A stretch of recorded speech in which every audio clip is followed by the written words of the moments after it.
que sim. Darby concordou em depor contra Ames. Com o depoimento de Darby, Ames pegará pena de morte. Mas e... Tudo bem, mas e... Vai, passa. Mas e o Darby? Ele vai se declarar culpado. Em que grau? Vai. Terceiro. Vai, caralho.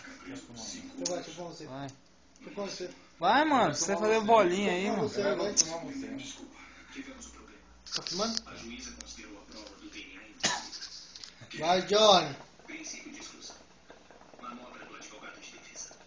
Você falou que essa parte do caso era clara, tinha sangue na camisa. Mas é o mesmo princípio. Tá, mas as outras provas periciais? Elas não são conclusivas, Clyde. Tudo bem, mas eu vi os rostos deles, eu vi. Ó, o Johnny das bolinhas. Ele matou a minha filhinha. Você desmaiou, Clyde.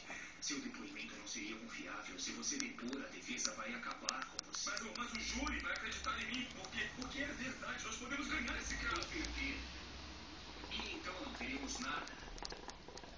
Isso vai levar um ano. Você vai gastar milhões de dólares. Então os dois podem acabar livres. E esses dois são os culpados, ainda mais especialmente esse Darby. Você sabe disso. Não se trata do que se sabe, mas do que se pode provar no tribunal.